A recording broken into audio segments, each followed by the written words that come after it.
예, 반갑습니다. 예, 오늘 여러분들이 저하고 같이 본문 말씀 요한복음 8장 우리가 흔히 이 간음하다 현장에서 붙잡힌 여인에 대해서 이제 읽었는데요. 이것도 굉장히 많은 그 목사님들이 설교하는 주제 중에 하나예요. 그런데 이 안에는 굉장히 그 하나님께서 큰 어떤 진리의 말씀을 주셨는데, 제가 이제 그런 말을 하거든요.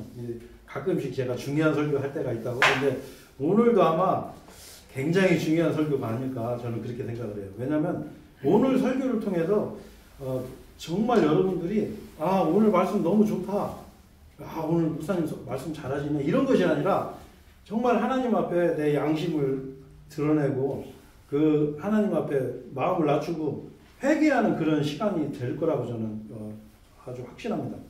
그래서 오늘 제가 이 말씀을 통해서 하나님 말씀을 증거할 건데, 먼저 여러분 제가 잠깐 몇 가지만 필기를 할게요. 먼저 우리가 성경을 볼 때는 큰 원칙이 있어요. 무슨 원칙이냐면 첫 번째로 성경을 볼 때는 역사적인 측면을 반드시 봐야 돼요. 자, 그 다음에 교리적인 측면을 정확히 봐야 되고요. 그 다음에 교훈이 있어요. 이 역사적인 측면을 보는 건 뭐냐면, 우리 베드로전서 1장 11절에 보면 어떤 범주의 시기에 대한 말씀인지를 알아야 돼요. 우리에게 해당되는 시기에 대한 말씀이 있고 그렇지 않은 말씀들이 있거든요. 그래서 그 예수님께서도 마태복음 24장에 보면 너희가 이 도피하는 날이 겨울이나 안식일이 되지 않도록 주의하라 이랬어요. 자, 근데 여러분 지금 우리 가운데 이 안식일을 지키는 사람이 없잖아요. 그렇죠? 근데 안식일을 지키는 그 때가 온단 말이에요. 그 안식일을 지켰던 그 시기가 또 있었고, 역사적으로 어느 범주의 시기에 포함되는지 알아야 되는 게 중요해요. 그리고 역사적인 사실인지도 중요해요. 성경은 하나님 말씀이기 때문에 역사적으로 이건 가짜다, 이건 아니다라고 밝혀진 게 아직까지 하나도 없어요. 자, 이게 중요하고, 두 번째는 뭐냐면 교리가 정확해야 돼요. 우리가 이걸 독트린이라고 그러는데 교리가 정확해요. 하나님 말씀을 어긋나면 안 돼요. 정확하게 성경에 기록해 주신 하나님 말씀대로 우리는 그렇게 이제 봐야 되고, 세 번째는 이제 교훈인데, 이 교훈에 대해서만 얘기하면 우리가 흔히 얘기하는 그 이단이 생기게 되어요. 비유풀이. 하나님 말씀을 이해가 안 되니까 어떻게 해요? 자기가 이럴 것이다 라고 해서 이걸 교훈으로 설명을 하는 거예요. 그래서 이제 이 세 가지를 균형 있게 바라봐야 되는데, 먼저 이제 오늘 제가 말씀드린 그 요한복음 8장은 말 그대로 요한복음 안에 들어있는 내용이에요. 그럼 요한복음은 뭐냐? 요한복음 20장의 마지막 절에 보면은 요한복음을 기록한 목적이 적혀 있어요. 요한복음은 왜 기록을 했냐면, 먼저 예수님께서는 그리스도시요, 그리고 그리스도라는 것은 예언자 메시아라는 말이에요. 사람으로 오신 분이란 말이에요. 자, 그런데 뭐냐면 그리스도면서 하나님의 아들인 것을 알게 하기 위한 목적으로 요한복음을 기록했어요. 자, 무슨 얘기냐면 요한복음은 예수님이 누구냐? 그리스도면서 하나님의 아들. 무슨 얘기냐면 하나님의 독생자, 하나님이 사람의 몸으로 이 땅에 오신 분이라는 것을 알게 하려고 기록한 책이고, 자, 그리고 그것보다 더 나가서 뭐냐? 그 예수님의 이름으로 생명을 얻게 하기 위해서 기록한 게 요한복음이에요. 자, 그래서 이걸 여러분이 생각하시면서 이번 이 말씀을 보면은 이제 이게 이해가 돼요. 그래서 여러분 이게 잘 생각하셔야 돼요. 바로 생명 얻는 거, 우리가 구원을 받고, 우리가 하나님으로부터 사면을 받고, 이 모든 것들은 다 예수님을 통해서 가능하다라는 것을 이 요한복음이 말씀하고 있는 거예요. 자, 그래서 먼저 이제 이 1절부터 한번 보시겠습니다. 제가 오늘 조금 빨리 진행할게요. 자, 예수님께서 올리브산으로 가셨더라. 그리고 2절에 그리고 아침에 일찍 그분께서 성전으로 다시 나오셨으니 모든 백성이 그분께 왔더라. 그리고 그분께서 앉으셔서 그들을 가르치셨더라 이랬어요. 자, 여러분 여기서 보시면 우리가 눈여겨봐야 될 게 뭐냐면 바로 요 역사적인 기록이 여기 들어가 있거든요. 뭐냐면 바로 여기에 뭐가 나오죠? 성전이 나와요. 성전. 자, 여기서 말하는 이 성전, 이 유대인의 성전은 지금 이 지구상에 이 성전이 있어요, 없어요? 네? 없죠? 잘 모르시겠어요? 이 성전은 없어요. 자, 근데 이 예수님 요걸 기록할 때는 이 성전이 있었단 말이에요. 자, 지금은 이 성전이 존재하지 않아요. 성전이 없는 이유가 뭐냐면 이 성전을 완전히 그 로마 그 타이터스 장군이 그 티투스 장군이라고 그러죠. 완전히 그냥 성전을 그냥 돌 하나도 도로 남기지 않고 다 무너뜨려 버렸어요. 예언대로. 왜 그러냐면 그 성전에 불을 질렀는데 그 금이 녹아가지고 그 돌 사이에 금이 스며들어간 거예요. 그래가지고 로마 병사들이 그 금을 캐기 위해서 성전에 있는 돌멩이 하나도 남기지 않고 다 무너뜨렸어요. 자, 이 역사적 사실이거든요. 그래서 성전은 없어요. 자, 그러면 지금 시대 성전은 어디냐? 자, 어디냐면 그래서 이 시대 구분할 줄 알아야 돼요. 역사적인 구분. 뭐냐? 지금 시대는 제가 낭독해 드릴게요. 고린도전서 3장 16절에 보면 뭐라고 되어 있냐면 이 교회 시대 성전은 여러분이 잘 아셔야 돼요. 너희가 성전인 것과 하나님의 영께서 너희 안에 거하시는 것을 너희가 모르느냐 하고 질문하세요. 자, 무슨 얘기냐면 여러분, 교회 시대는 성전이 없어요. 그럼 성전이 누구냐면 우리예요, 우리. 예수 그리스도를 받아들이는 사람은 그 성령님이 우리 안에 들어오시기 때문에 우리가 성전이 되는 거예요. 이건 완전히 이제 다른 얘기죠. 이제 교리도 바뀌는 거예요, 이제.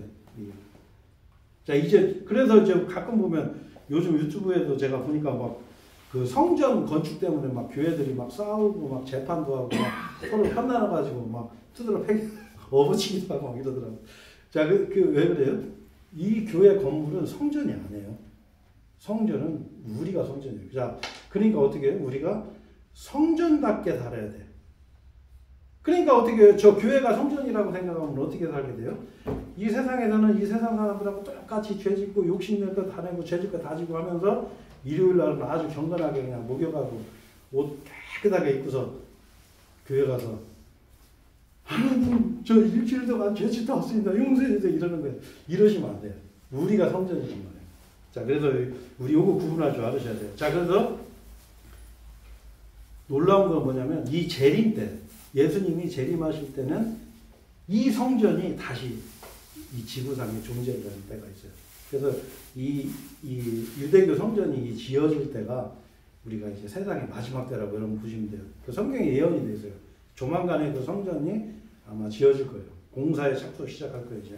자, 그런 부분은 우리가 나중에 또 자세하게 말씀드릴 그 기회가 있을 거예요. 자, 그래서 3절에서 이제 어떤 일이 벌어지냐면 이때 상황이 뭐냐면 그 예수님에 대해서 이제 예수님이 안식일 날 그 병자들을 고쳤다는 걸로 해서 예수님을 이렇게 죽이려고 하는 사람들도 있었고, 이 전장에 보면은 그 예수님의 그 설교를 듣고 깜짝 놀래가지고 이 찬반이 일어났어요. 야, 저 사람은 메시아다. 아니면 어떤 사람은 아니다. 저 사람은 아니다. 저거 죽여야 된다. 이래가지고 그런 이제 상황에서 예수님을 시험하기 위해서 여기 누가 그래요? 3절에 보시면 서기관들과 바리새파 사람들 이랬어요. 자, 서기관과 바리새파 사람들은 서기관은 여러분 누구냐면 그 율법을 기록하는 사람들이에요. 율법을 기록하는 거. 우리가 생각할 때는 우리 한글 생각하면 이 글자 이거 그대로 적는 게 뭐 어려워? 이렇게 생각하실 거죠. 여러분 그 히브리어를 공부해 보면요. 히브리어는 이 글자 글귀에 따라서 뜻이 달라져요. 점을 어디다 찍느냐에 따라서 발음도 틀려져요. 그래서 우리가 율법의 1.1획도 이렇게 끝까지 보존하신다고 말씀하신 이유가 그거거든요. 근데 이 서기관들이 어떤 사람들이냐면 이 성경을 이렇게 적다가 여호와라는 말이 나오잖아요. 주라는 로드라는 말이 딱 나오면 이 사람들이 목욕 제기하고 붓을 빨고 다시 딱 쓰는 그런 사람들이에요. 아주 경건한 사람들이에요. 여호와라고 하거든요. 여호와라는 말. 그 말 한 단어 나오면 바로 그냥 목욕하는 사람들. 그 정도로 하나님을 섬기는 사람들이에요. 그 다음에 바리새파 사람들. 이 사람들은 성경을 문자 그대로 믿는 사람들이에요. 지금으로 따지면 여러분 우리 같은 사람들이에요. 바이블 빌리버들. 성경대로 믿는 사람들. 성경 신자라고 그러죠. 자, 근데 이 사람들이 가는 중에 현장에서 어떤 여자를 잡아가지고 예수님 앞에 딱 데려온 거예요. 자, 그래도 여러분 4절에 보면 그런데 그들이 그분께 이같이 말씀드리니라. 스승이여, 이 여자는 간음하다가 바로 현장에서 잡혔나이다. 5절에 이때 모세는 율법 안에서 그러한 자는 돌에 맞아 죽어야 한다고 우리에게 명령하셨나이다. 그러나 당신께서는 무엇이라 말씀하시나이까? 이랬어요. 자, 이게 뭐냐면은 이 종교인들이, 자, 이 하나님을 믿는다고 하는 사람들이 어떻게 해요? 예수님한테 현장에서 간음하다 붙잡힌 여자를 데려온 거예요. 여러분, 지금 이거는 얼마나 이게 무서운 사건이냐면, 여러분, 간음죄는, 우리는 지금 이제 세상이 이제 마지막 때가 돼가지고, 뭐 우리나라는 간통죄까지 폐지돼서, 뭐 이제 연속국에서도 간음죄 이런 게 아주 뭐랄까 이제, 아름다운 사랑으로 이렇게 표현되고 하잖아요. 자, 근데 율법에서는 여러분, 간음죄는 재판 없는 사형이에요. 재판을 안 해요. 그냥 사형시키는 거예요, 그냥. 두세 증인만 있으면. 자, 근데 이 사람은 어떤 사람이에요? 현장에서 잡은 거예요, 현장에서. 쉽게 해서 요즘 말 모텔을 급습해가지고 현장에서 잡은 거야. 자, 그래가지고 이 사람은 어떻게 해요? 이거는 불구 없이 그냥 사형 확정된 사람. 사형에 해당하는, 당연히 사형해야 되는 그런 사람을 예수님한테 딱 데려왔어요. 가장 중죄인을 데려온 거예요. 사형에 해당하는 죄인을. 자, 근데 이 관련된 부분 제가 이제 좀 이따 이제 한번 좀 볼게요. 자, 근데 6절에 보면은, 자, 여기 이유가 나와요. 그들이 그분을 고소하려고 그분을 시험하며 그들에게 이같이 말하였더라. 그들이 이렇게 말하였더라. 그러나 예수님께서는 마치 그분께서 그들의 말을 듣지 못하신 것 같이 몸을 굽히셔서 그분의 손가락으로 땅바닥 위에 적으셨더라. 자, 예수님이 이 사람들이 그 현행범을 데려와가지고 이 사람을 어떻게 해야 됩니까? 자, 모세는 율법에서 이러한 사람을 돌로 쳐 죽여야 된다고 하는데 그 법대로 해야죠. 그죠? 자, 근데 어떻게 해요? 이 사람들이 그 목적이 뭐였어요? 고소하려고, 예수님을. 그래서 예수님을 시험한 거예요. 자, 왜 이런 게 됐냐면, 이거는 굉장히 두 가지의 큰 뜻이 있었어요. 뭐냐면, 첫 번째로, 이 당시에는, 이제 요거를 이제 봐야죠. 자, 이 당시에는 뭐가 있었냐면, 이때는 뭐냐면, 로마의 식민 통치를 하던 상황이었어요. 자, 그러니까 무슨 얘기예요? 사형을 하더라도 로마의 법 테두리 안에서 사용을 해야 돼요. 자, 첫 번째 이유가 그거였었고, 두 번째 이유는 뭐였었냐면, 신명기하고 레위기 그 20장 10절에 보면 어떤 말씀이냐면, 이 간음하다 현장에서 잡힌 사람들은 어떻게 사용을 시켜야 되냐면, 둘 다 시켜야 돼요. 반드시. 자, 어떻게 되어 있냐면, 레위기 20장 10절에 보면, 그리고 다른 남자의 아내와 간음하는 남자, 즉 자기 이웃의 아내와 간음하는 자의 경우 그 간음한 남자와 그 간음한 여자가 반드시 사형에 처해지리라. 그러니까 둘 다 사형을 시켜야 되는데, 자, 이때 상황은 어떻게 됐죠? 여자만 데려왔잖아요. 남자는 어떻게 했는지 저는 모르겠어요. 여기에 기록을 안 해놨으니까. 남자는 뭐 보류시키고 데려왔는지 아니면 남자를 먼저 돌로 때려 죽이고서 여자만 데려왔는지 그건 저도 모르겠어요. 그런데 이건 문제가 있었죠. 둘 다 데려갔어야 되는데 그런 문제였단 말이에요. 자, 그러니까 어떻게 해요? 예수님 입장에서는 그래, 율법대로 사용시켜. 저 돌로 쳐라. 그러면은 어떻게 해요? 예수님은 로마의 법을 어기게 되는 거예요. 자, 근데 예수님이 만약에 용서해줘. 나는 이 세상 사람들의 죄를 용서해주기 위해서 왔어. 용서해줘. 이러면 어떻게 되죠? 네? 예수님은 율법을 어긴 사람이 되는 거예요. 자, 그러니까 예수님은 이 상황에서 어떻게 되는 거죠? 우리 세상 말로 빼박인 상태가 된 거예요. 무엇을 택해도 예수님은 뭔가를 어겨야 되는, 현행법을 어기든지 아니면 율법을 어기든지 이런 상황이 된 거예요. 자, 근데 성경에는 뭐라고 되어 있어요? 예수님은 죄가 없는 분이에요. 죄가. 율법을 범한 적이 없는 분이에요. 자, 그러니까 예수님이 우리가 흔히 얘기하는 반박 불가의 말씀을 하시게 돼요. 자, 7절에 보면 그런 이유로 그들이 그분께 여쭈기를 계속하였는데 그분께서 자기 몸을 일으켜 세우시고 그들에게 말씀하시기를 너희 가운데 죄 없는 자 그가 먼저 돌을 그녀에게 던지라 하셨느니라 이랬어요. 자, 예수님이 그 사람들이 질문을 하는데 이 여자 어떻게 됩니까? 질문할 때 뭐 하셨어요? 땅바닥에다 글을 쓰셨어요. 이 글 내용은 뭔지는 몰라요. 다만 추측하는 건 뭐냐면 손가락이라는 단어는 성경에서 하나님의 능력을 나타낼 때 하는 말씀이거든요. 자, 무슨 얘기냐면 하나님께서 율법을 주실 때 돌판에다가 기록해 주셨어요. 돌판 두 개에다 양쪽 이렇게 내면에다가 십계명 기록해 주셨거든요. 자, 그런 것처럼 예수님께서는 땅바닥에다 뭐를 적으셨어요? 분명히 율법에 대해서 적으셨을 거예요. 이 율법의 내용 중 하나가 또 제가 좀 전에 읽어드린 거나 내는 똑같은 건데 신명기 22장 22절에도 동일한 말씀이 하나 있어요. 뭐냐면 만일 어떤 남자가 한 남편 있는 유부녀와 동침한 것이 발견된다면 그때 그들 양쪽 모두가 죽어야 하리니 곧 그 여자와 동침한 남자와 그 여자 둘 다라.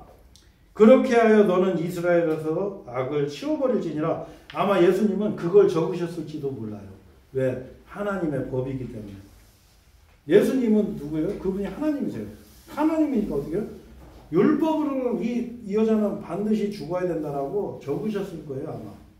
자, 근데 그 예수님께서 7절에 정말 놀라운 말씀을 하나 하세요. 자, 무슨 얘기냐면 이렇게 말씀하세요. 너희 가운데 죄 없는 자 그가 먼저 돌을 그녀에게 던지라 하셨어요. 자, 이게 무슨 얘기죠? 예수님께서는 이 한마디로 이제 상황 정리를 해버린 거예요. 뭐냐? 예수님께서는 니들 돌 들고 이 여자까지 끌고 와서 니네 막 이 여자 막 이렇게 형 집행하려고 돌로 때려 죽이려고 그러는 거 보니까 너희들 정의감이 대단하구나. 너희들의 그 의협심 내가 인정해 줄게. 그런 말씀 하신 게 아니에요. 예수님은 뭐라고 하셨어요? 네? 너희 중에 죄 없는 자 그러니까 돌로 쳐라. 네가 먼저 돌로 쳐. 그러니까 어떻게 됐어요? 이 사람들이 그 순간에 어떻게 됐냐면 8절에 다시 그러시고서 다시 또 땅바닥에다 글을 쓰셨어요. 그러니까 9절에 어떻게 돼요? 그것을 들은 자들은 그들의 자신의 양심에 의하여 가책을 받아 가장 나이가 많은 자부터 시작하여 심지어 가장 막내인 자까지 한 명씩 빠져나간 거예요. 자, 여러분 한번 생각을 해보세요. 자, 예수님이 만약에 여러분이 그 현장에 있다고 생각해 보세요. 우리가 그 현장이 아니어도 우리가 생활 가운데서 이런 현장을 많이 맞으실 거예요. 여러분 사람들끼리 만나갖고 이렇게 저 사람 너무 훌륭해, 너무 착해, 너무 막 안 보이는 데서 막 너무 좋은 사람이야. 우리 저 사람 욕하면 안 돼. 이런 말보다는 여러분 무슨 말을 많이 하죠? 성경에도 나와요. 남이 욕하는 거 많이 하잖아요. 그죠? 공개적으로도 욕하기도 하고 어떤 정치인을 세워놓고 아니면 어떤 연예인을 세워놓고 저런 놈은 죽여야 돼. 저렇게 나쁜 짓 많이 하고 저렇게 악한 놈. 이런 거 많이 하잖아요. 이 사람들도 똑같아요. 만약에 여러분들이 그 현장에 있었다면 저거 간음해서 그것도 현장에서 잡혔네? 저런 거 죽어야 돼. 하나님이 죽이라고 그래서 딱 그 현장에서 만약에 여러분들이 있었다면 여러분들 어떻게 하겠어요? 그 소리를 만약에 들었다면 너희 중에 죄 없는 자가 저 여자 쳐라. 그 상황에서 여러분 그래 나는 끝까지 남아서 이 돌 한 개라도 던지고 가야지. 이런 사람이 여러분 있겠어요? 그 자리에? 네? 여러분 그럴 수 있겠어요? 아니요. 무슨 말씀이냐면 여러분 이 한마디로 예수님은 그냥 모든 걸 정리를 해버리신 거예요. 대적불가. 자, 무슨 얘기냐면 너희는 예수님은 이렇게 말씀하신 거예요. 자세히 말씀 안 하시지만 이 간음 중에 잡힌 이 여자와 돌로 치려고 지금 막 씩씩대고 있는 이 사람들과 너희는 같은 죄인이야. 왜? 이 여자는 행동으로 했지만 이 사람들은 어떻게 해요? 했지만 안 걸렸을 수도 있고 마음속으로는 이 여자와 똑같은 그 죄성을 가지고 있는 거예요. 그 죄의 시력을. 자, 그래서 예레미야 17장에 보면 이런 말씀이 있어요. 제가 이것도 읽어드릴게요. 그냥 예레미야 17장 9절에 보면 우리 그 복음 선포할 때 많이 하는 말씀이에요. 마음은 만물보다 속임수로 가득하고 극도로 사악하니 누가 마음을 알 수 있으리요. 자, 하나님의 볼 때 최고 극도로 사악한 게 인간의 마음이에요. 인간의 마음. 만약에 여러분 생각하는 거 맨날 여러분들이 머릿속으로 막 생각하는 거, 네? 저기 금강다리에 그 건널 때 보면 거기 큰 저 전광판 있죠. 오늘 뭐 온도가 몇 도고 뭐 미세먼지가 어떻고 뭐 뉴스 쫙쫙 틀어줍니다. 거기에 내 생각이 쫙쫙쫙 다 뜨면 여러분 공주 시내에서 얼굴 들고 살 수 있겠어요? 네? 못 살아요. 그게 우리란 말이에요. 여러분 속으시면 안 돼요. 우리는 절대 의로운 존재가 아니에요. 예수님은 그걸 하신 거예요. 예수님은 하나님이시기 때문에 나 주는 마음을 살피고 중심을 시험하나니 하나님은 우리 중심을 보는 거예요. 우리 외모를 보는 게 아니에요. 너 일요일마다 안 빠지고 교회 잘 나오네? 그래도, 너 그래도 뭐, 사람들 밥도 좀 사주고, 인사도 잘하고, 그런 걸 보시는 게 아니에요. 그 의도를 보시는 거예요. 그게 하나님의 말씀이에요. 하나님은 중심을, 곧 모든 사람에게 저마다 그의 길들에 따라 그가 행하는 것들의 열매를 따라 주는 분이에요. 주는 분, 하나님은. 그 중심을 보시는 거예요. 자, 그래서 우리가 이 자리에서 뭐라 했어요? 대적불가의 하나님의 말씀. 이게 바로 하나님의 말씀, 하나님의 진리의 특징이에요. 대적이 안 돼. 그 상황에서, 아유, 나 그래도 돌 하나 들고 있는데 이것만 던지고 갈게요. 누가 그러겠냐고요. 이 대적불가의 말씀이 하나가 또 있어요. 자, 여러분. 요걸 같이 한번 찾아보시죠. 갈라디아서 이거 페이지 제가 알려드릴게요. 408페이지예요. 갈라디아서 6장 22절 말씀. 예. 그 뒤로 넘기시면 돼요. 그냥. 예. 앞으로 넘기시면 안 되고요. 뒤로. 408페이지. 예. 지금이 214페이지잖아요. 그러니까 408페이지. 뒤로. 빠꾸하지 마시고, 이렇게 뒤로 넘기시죠. 예. 넘기셔서 408페이지. 갈라디아서 5장 22절 말씀. 자, 제가 읽어드리겠습니다. 자, 그러나 성령의 열매는 사랑과 기쁨과 화평과 오래 참음과 온화함과 선함과 믿음과 온유와 절제라. 그러고 뭐라고 되어 있어요? 이와 같은 것들을 대적하는 법이 전혀 없느니라. 자, 여러분 이거 외우기 쉬워요. 그 유튜브 검색하셔가지고 사랑과 기쁨과 화평과 오래 참음 부드러운 선한 믿음과 온유와 절제니 이 노래 하시면 돼. 금방 해야죠 이거. 자, 근데 여기 뭐라고 되어 있어요? 이와 같은 것을 대적하는 법이 전혀 없어요. 자, 무슨 얘기냐면 이 성령의 열매를 내가 맺고 있는데 이 성령의 열매를 내가 가지고 있는데 그거를요 대적을 못해요. 마귀가 야, 그거 사랑 안 주는 거야. 야, 그 기쁨 안 주는 거야. 화평하는 거 그거 안 주는 거야. 그거 안 좋아. 그걸 누가 할 수 있냔 말이에요. 이게 하나님의 법의 특징이란 말이에요. 하나님의 진리. 이거요. 물론 예수님께서 이거 외에도 대적불가에 말씀하신 게 많았지만 제가 대표적으로 이번 시간에는 이것만 고를게요. 이게 하나님의 말씀의 특징이에요. 자, 근데 여러분 하나님의 대적불가의 진리가 가장 큰 진리는 무엇겠어요, 여러분? 바로 예수님이에요. 십자가. 예수님의 십자가. 자, 예수님의 십자가에서 죽으시고 장사 지내셨다가 사흘 만에 부활하셨어요. 그걸 요구할 수 있는 사람은 누가 있단 말이에요, 이 세계에. 그거를 거부할 수는 있지만 그거를 부인은 못한단 말이에요. 그거는 뭐냐면 역사적인 사실이에요. 그리고 그 십자가에서 우리 모든 죄를 대신하셨단 말이에요.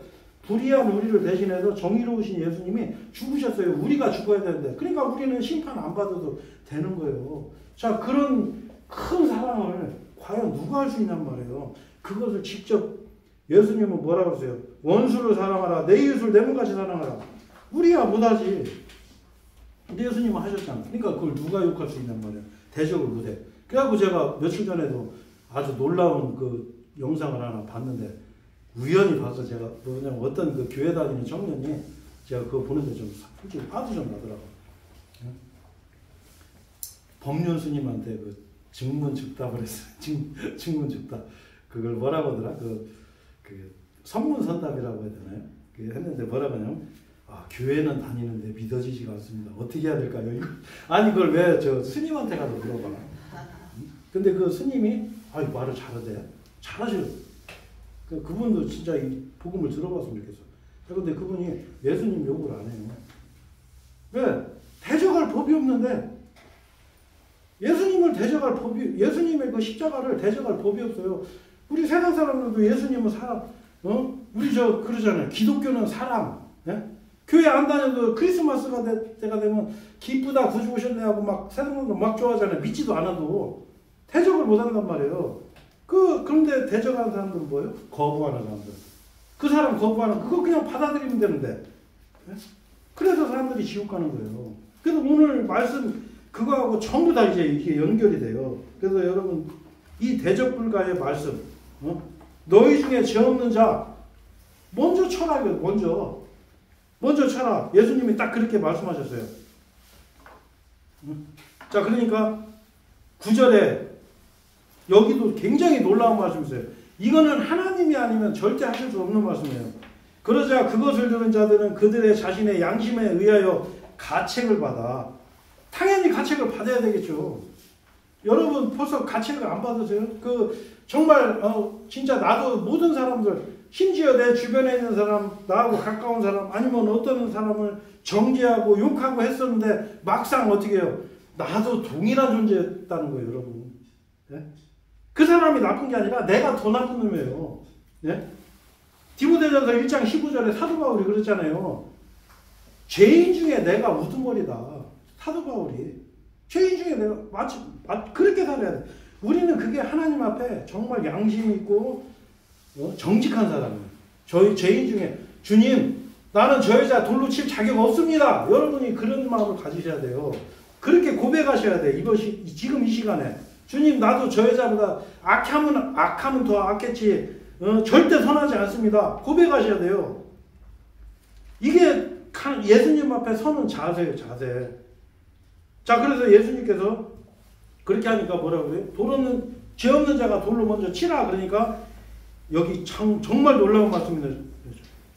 양심의 가책을 받으세요. 양심의 가책을. 거기 있는 사람들이. 우리 같아도 받았겠죠. 그 자리에 만약에 있었다면. 실제로 돌 맞아야 될 놈은 난데.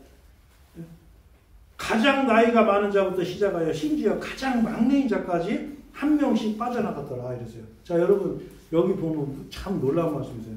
자, 거기 있는 사람들 양심의 가책을 받아갖고 뭐 돌을 들고 갔든지 아니면 뭐 놓고 갔든지 한 명씩 빠져나가는데 누구부터 빠져나갔다고요? 나이 많은 사람들. 우리가 이거 생각해야 돼요. 왜 나이 많은 사람부터 왜 빠져나갔을까요? 네? 인생의 일반이 죄 짓는 거예요. 죄 짓는 거. 우리 하루 종일 생각해 보세요. 나이 많이 먹을수록요, 여러분 죄를 더 많이 져요. 여기 저 모치님 앞에 정말 죄송한 말씀인데 어쩔 수 없어요. 나이 많을수록요 죄를 많이 져요. 그래서 여러분 나이가 좀 더 먹기 전에 빨리 구원 받아야 돼요. 우리가 복음을 전해보면요, 나이 드신 분들이 양심이 굳어진 분들이 너무나 많아요. 복음을 안 받아들여요. 젊은 사람들은요 복음을 빨리빨리 받아들여요. 왜? 자기 양심이 이게 아직 안 무뎌졌어요. 자, 근데 나이 먹으면 어떻게 돼요? 자기가 죄를 더 많이 짓게 돼요. 자, 그러니까 어떻게 해요? 여기서도 마찬가지로 그 나이 많은 사람부터 그 자리를 떠나는 거예요. 그러니까 어떻게 나중에 비교적 죄를 덜 진 젊은 애들 몇 명 나와서 아유 돌을 던져야 되나 말아야 되나 그러다가 아유 나도 죄인이구나. 그래서 갔단 말이에요. 자, 그럼 이 사람들이 지금 뭘 잘못한 거죠, 여러분? 이 자리에서 여러분 뭐 해야 돼요? 가면 안 돼요. 양심의 가책을 받아서 가면 안 돼. 이걸 후회라고 하는 거예요. 이걸 후회. 여기서 가면 큰일 나요. 여러분도 마찬가지예요. 지금 이 시간에 말씀 듣고서 야, 이 말씀 참 좋네. 저 사람 어디서 연구했는지 몰라도 참 성경 말씀 말 잘하네. 이러면 안 돼요. 여러분은 이 자리에서 뭘 해야 되냐면 끝까지 남아 있어야 돼요. 예수님 앞에서 집에 가지 말고 남아 있어야 돼요. 양심의 가책을 받고 가면 그냥 가버리면 안 돼요. 끝까지 남아서 주님 나도 죄입니다. 나도 좀 어떻게 좀 해주십시오. 이래야 돼요. 이번 시간에 이걸 하셔야 돼. 이 설교를 듣고서 아이고 나도 죄인이네. 그게 아니라 끝까지 남으셔야 돼요. 예수님 앞에 남아서 이거 해결하셔야 돼. 주님 나 죄인 맞습니다. 이거 어떻게 해야 됩니까? 나도 용서 좀 해주세요. 나도 사명받고 싶습니다. 이렇게 하셔야 돼. 이걸 하셔야 돼, 이번 시간에. 이러시면 돼요. 그러면 예수님이 어떻게 해요? 이 여자한테 뭐라고 하세요? 10절에 예수님께서 자기 몸을 일으켜 세우시고 그 여자 외에는 아무도 없는 것을 보시자 친히 그녀에게 말씀하시기를 여자여 너를 고소하던 그 자들이 어디에 있느냐? 아무도 너를 정죄하지 아니하였더냐? 이러세요. 야, 그래서 이 사람들 다 어디 갔어? 예수님이 물어보세요. 자, 그러면서 11절에 이 여자가 뭐라고 그래요? 그녀가 말씀드리기를 주여 아무도 없나이다 하였더라. 이 예수님께서 그녀에게 말씀하시기를 나도 너를 정죄하지 아니하노라. 가라. 그리고 더는 죄를 짓지 말라. 예수님이 이 여자를 어떻게 하셨어요? 용서하셨어요? 아니면 예수님이 너는 나 외에는 돌로 칠 자격이 없어요. 예수님이 돌로 치고 이러지 않으시잖아요. 그죠? 용서하셨잖아요. 여러분 우리가 여기서 여러 가지를 우리가 하나 볼 수가 있어요. 뭐냐면 예수님이 이 여자를 용서한 이 사실, 이걸로 우리가 교리적인 부분과 굉장히 이 하나님의 어떤 그 은혜를 여기서 우리가 발견할 수가 있어요. 이 세상 사람들은요, 제가 아까도 말씀했지만 이 세상에서 모든 종교나 이 세상의 모든 어떤 가르침은 뭐냐면 우리는 할 수 있다. 그런 말 많이 들었잖아요. 우리 바카스 선전할 때 그런 말 많이 하잖아요. 나는 할 수 있어. 내일은 밝아. 그렇잖아요. 자, 근데 여기서 하나님의 말씀은 뭐냐면 너희 중에 죄 없는 자가 먼저 쳐라. 이게 하나님의 말씀이에요. 자, 세상은 사람들은 뭐냐면 네가 조금 의롭다. 너는 그래도 그 돌로 칠 용기를 가지고 있지 않냐 이렇게 얘기하지만 우리 내면은 우리 중심은 그렇지 않아요. 우리 중심은 하나님 앞에 태어날 때부터 죄인으로 태어나서 평생을 물 마시듯이 죄를 짓고 산 사람이에요. 언제든지 지옥에 던져도 지옥 가서 아유 나는 그래도 여기까지 올 정도는 아니 그렇게 죄 안 졌는데요. 그 소리 할 사람 아무도 없다고 성경은 말씀하고 있어요. 네? 여러분 우리는 하나님 앞에 정직해야 돼. 자, 근데 예수님께서 어떻게 하셨어요? 이 여인을 용서해 줬단 말이에요. 자, 그러면 여러분 예수님이 그러면 율법을 어겼네? 그렇잖아요. 아니 예수님 분명히 율법에는 반드시 죽이라고 그랬는데 재판 없이 반드시 죽이는 거예요. 자, 반드시 죽이라고 그랬는데 예수님은 그 여자를 용서해 줬잖아요. 이게 어떻게 가능하죠? 예수님 율법을 어기셨네? 아니요. 율법이 어떻게 되세요? 두세 증인이 있어야 돼요. 증인이 없어. 다 가서. 그러니까 어떻게 해요? 예수님은 정죄하지 않으셨어요. 용서해 주셨어요. 자, 그래서 여기서 우리가 뭘 알 수가 있냐면 예수님이 왜 이 세상에 오셨는지를 우리가 알 수가 있어요. 자, 첫 번째로는 예수님이 초림의 사역을 알려주시는 거예요. 자, 예수님은 이 세상을 정죄하러 오신 분이 아니에요. 예수님. 처음에 이 세상에 오신 분은. 예수님이 처음에 이 세상에 오신 이유가 뭐예요? 죽으시러 오신 거예요. 누구 때문에? 저와 여러분들 때문에. 저하고 여러분들, 이 온 세상 사람들의 이 죄를 대신 담당하시러 오신 거예요. 대신 죽으시러 오셨단 말이에요. 제가 다음 예배 때 이 부분을 제가 교리적으로 정확하게 한번 여러분께 설명을 해드리려고 그래요. 자, 이번 시간에는 뭐 시간이 많지 않기 때문에 예수님은 죽으러 오셨어요. 예수님은 어떻게 해요? 용서하러 오신 거예요. 여러분이 알기도 전에 이미 2000년 전에 여러분의 죄의 대가가 예수님의 그 십자가에서 그 피가 흘려졌단 말이에요. 그 지불이 됐단 말이에요. 예수님은 그 사역을 하러 오셨기 때문에 용서하시는 거예요. 그것도 예수님은 어떻게 해요? 합법적으로 용서하신 거예요. 자, 그리고 그 다음에 또 뭘 보여주셨어요? 마태복음 9장 6절에 보면 제가 이것도 그냥 제가 읽어드리겠습니다. 마태복음 9장 6절에 보면 이런 말씀이 있어요. 아니다. 9장이 아니구나. 죄송합니다. 마태복음 마태복음 몇 장이지? 9장.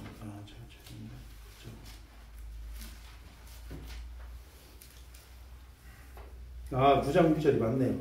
제가 읽어드릴게요. 그러나 이는 인자라는 건 사람의 아들이죠. 선어브가, 대문자 선어브가는 사람으로 이 땅에 오신 하나님의 아들을 얘기하시는 거예요. 신성을 말씀하는 거예요. 인자가 땅에서 죄들을 용서하는 권능이 있음을 너희로 하여금 알게 하려 하시니라 이랬어요. 자, 예수님은 어떻게 해요? 죄를 용서하는 권능이 있어요. 자, 여러분, 이 세상에서 죄를 용서하는 권능을 갖고 있는 사람이 누구예요? 이 세상에서? 네? 잘 모르시겠어요? 대통령이 저 명절이나 이렇게 좀 중요한 날 되면 사면해 주잖아요. 네? 대통령이 저 사인 따가면 사면돼요, 실제로. 그 대통령이 그래서 무서운 거예요. 사면권이 있단 말이에요. 자, 근데 예수님은 어떻게 해요? 전 모든 사람에 대한 사면권을 갖고 계신 분이에요.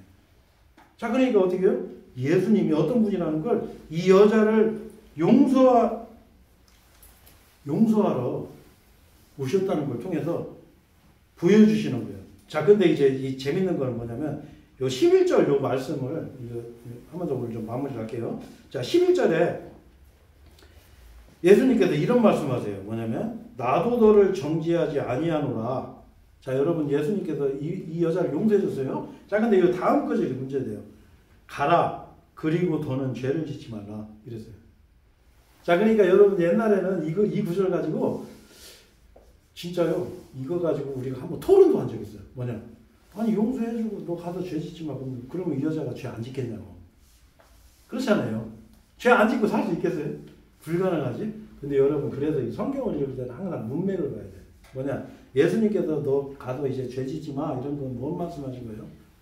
이제 가는 이런 거 하지 마. 이제 내가 용서해 줄 테니까 이제 하지 마. 이렇게 말씀하신 거예요. 자, 근데 만약에 이 여자가 가서 또 죄 지면 어떻게 될까요? 네? 이 여자가? 맞아, 죽어요. 네? 그렇죠. 지옥 가는 거예요. 네, 아주 말씀 잘하셨어요. 왜? 요 때는 구약시대예요. 구약시대. 역사적으로 봐야 돼요. 요 때는 구약시대예요. 여러분, 그 신약의 개념을 정확히 하셔야 돼요. 제가 이거 설교 때 몇 번 얘기했는데, 제가 그 전에 어떤 이단교회 그 목사님이 저 찾아와갖고 제가 그 구약 신약의 구분을 어떻게 해야 돼요? 그랬더니 막 횡설수설 대답을 못하는 거예요. 막 마태복음 1장 2절부터 막 이러고. 근데 여러분, 그 성경에는 정확히 나와요. 이 신약의 적용은 언제부터냐면 예수님이 십자가에서 죽으신 이후부터가 신약이에요. 그래서 예수님이 지금 살아계신 이 당시에는 지금 이게 시대적 배경으로는 예수님이 공생애 때 유월절을 4번을 지키세요.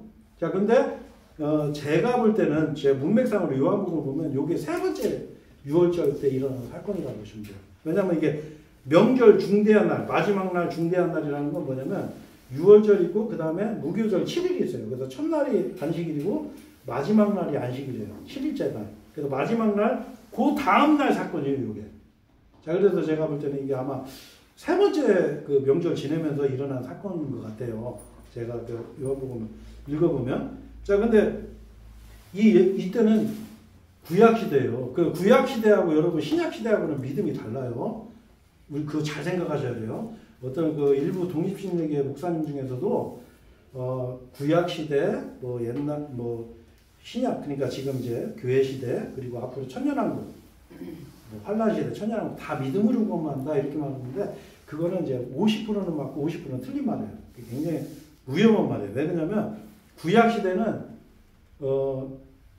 믿음은 당연한 거고 이 믿음을 입증하는 행위가 있어야 돼. 자, 그래서 제가 여러분 한 군데만 제가 읽어드릴게요. 그냥 찾지는 마세요. 시간이 좀 급하니까. 이거 어디에 나오냐면 에스겔서에 나오는구나. 에스겔.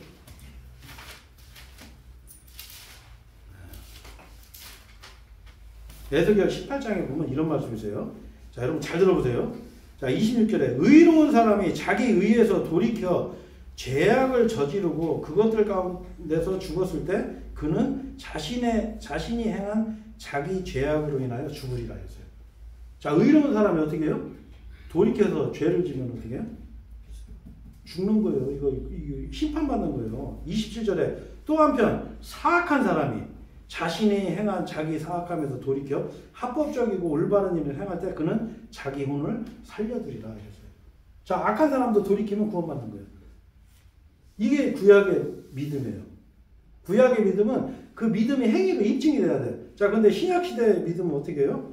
이제는 이 시대가 바뀌었어요, 여러분. 아까 그 성전이 우리가 성전인 거로 바뀐 것처럼 지금 시대는 어떻게 해요? 예수 그리스도를 믿으면 구원받는 거예요, 이제는. 행위가 아니에요. 지금 오직 믿음으로 구원받는 시대는 바로 지금 우리가 사는 이 시대. 그래서 이 시대를 우리가 성경에서는 은혜의 시대라고, 은혜의 시대. 그래서 우리가 그 받는 복음을 은혜의 복음이라고 그래요. 만약에 여러분 오늘 예수님 영접하고서 아이고 내일 죄지면 지옥 가면 여러분 그게 은혜의 복음이에요. 저주의 복음이에요. 네? 저주의 복음. 그렇잖아요. 이 여러분이 받은 예수님의 십자가의 이 보혈의 능력은 아주 엄청난 거예요. 완전한 용서를 받는 거예요. 물론 우리가 잘못 살면 징계 받죠. 조심하셔야 돼요, 여러분. 죄를 멀리해야 돼요. 하지만 어떻게 해요? 하나님께서는 우리를 십자가에서 완전히 용서해 주시고 이게 바로 이 시대의 차이가 있는 거예요. 죄에 대한 개념이. 그래서 예수님께서 이 여자한테 너는 다시는 죄를 짓지 마라 한 거는 뭐냐면 이거는 구약 그 상황 그대로예요. 너 이제 이런 가는 죄 이제 앞으로 짓지 마. 어? 나도 너를 정죄하지 않겠다. 너 앞으로 죄 짓지 마. 이렇게 말씀하시는 거예요. 자, 그랬을 때 우리가 정상적인 인간이라면 어떻게 해야 되죠? 그 남자한테 자기 괜찮아? 응? 내일 어디서 또 다시 만나자? 이러면 안 되잖아요. 그렇죠? 이게 바로 정상적인 인간이에요. 그 용서받았을 때 그 하나님께 감사함으로 아 주님 내가 이제 그런 죄 안 짓겠습니다. 제가 진짜 눈이 뼈가지고 어떻게 생각을 잘못해서 어떻게 이런 했는데 이제 안 하겠습니다. 이게 정상인 거예요. 자, 그리고 이제 우리 시대에는 어떻게 해요? 이 예수님을 내가 믿는 거예요. 이제는 여러분 내 죄로 지옥 가는 사람 없어요. 이거 정확히 하셔야 돼요. 죄만 잊어서 지옥 가는 게 아니에요. 그거 착각하시면 안 돼요. 죄에 대하여는 그들이 나를 믿지 아니하며 그 예수님의 십자가를 거부하는 거예요. 제가 그 다음 주 설교 제가 이거 지금 하려고 그래요. 왜 정말 그런가? 여러분 이제 죄 져서 지옥 가는 사람 없어요. 이미 예수님이 여러분 죄 다 이미 해결해놨어요. 그리고 그 믿음까지 선물로 주셨어요. 그 위치도 성경에 기록해놨어요. 내 마음과 내 입에 전 세계 사람들한테 다 줬어요. 뭐 김정은은 안 주고 윤석열 대통령은 안 주고 이재명은 안 주고 이재명 대통령은 빼고 이런 게 아니에요. 다 줬어 다. 시진핑이든 푸틴 대통령이든 선물 다 줬어요. 그냥 그 선물 받은 거를 예 주님 감사합니다. 내가 이거 받겠습니다. 리시브하라고 하잖아요. 받으라고. 그러면 구원받는 거예요. 너무나 은혜로운 시대에 여러분 살고 있는 거예요. 자, 그래서 여러분 이 예수님께서 그 여자한테 너는 가서 죄를 짓지 마라. 이게 행위구원 이런 게 아니에요. 구약 시대라 그런 거예요. 자, 근데 우리 지금 현재 우리 은혜 시대는 뭐냐면 예수님만 우리가 믿으면 된다. 그래서 여러분 오늘 제가 마지막으로 마무리하면서 여러분에게 드리고 싶은 말씀은 바로 그거예요. 뭐냐면 여러분이 만약에 현장에 있었다고 해봐요. 예수님의 그 한마디 죄 없는 자 너희 중에 죄 없는 자 그 뒤에 돌로 차라 이거 말씀 안 하셔도 너희 중에 죄 없는 자 하면 벌써 여러분 우리 정도 교육 수준에 눈치 빠른 사람이면 벌써 나는 죄인이구나. 나는 주님 앞에 못 쓰는 존재구나. 무릎 꿇어야 돼. 그리고 양심에 가책받아서 집에 가면 안 돼요. 해결하셔요. 이 자리에서 오늘 완전히 해결하셔요. 내가 주님 나도 저 여자하고 동일한 죄인입니다. 나도 용서해 주세요. 나도 은혜 받고 싶어요. 자격은 안 되지만 나도 천국 가고 싶습니다. 여러분 그 고백을 마음으로 하셔야 돼요. 그걸 끝까지 해결하셔야 돼. 그래야 여러분이 이 여자처럼 용서받는 거예요. 이 여자는 왜 용서받았어요? 네? 끝까지 있었으니까 그 자리에. 네? 그 여자도 양심의 가책을 받아서 그 돌 드는 사람들하고 같이 나도 집에 갔으면 어떻게 됐겠어요? 그렇잖아요. 네. 한번 그런 생각해보세요. 자, 여러분 그래서 오늘 이 주님 앞에 이 양심을 내놓고 주님 나 죄인 맞습니다. 나도 용서해 주십시오. 나도 주님 앞에 정말 너무나 하찮은 보잘것없는 죄인입니다. 지옥 가도 마땅한 죄인입니다. 이런 고백하는 여러분이 되시기를 바라면서 오늘 설교를 마치겠습니다. 기도하겠습니다.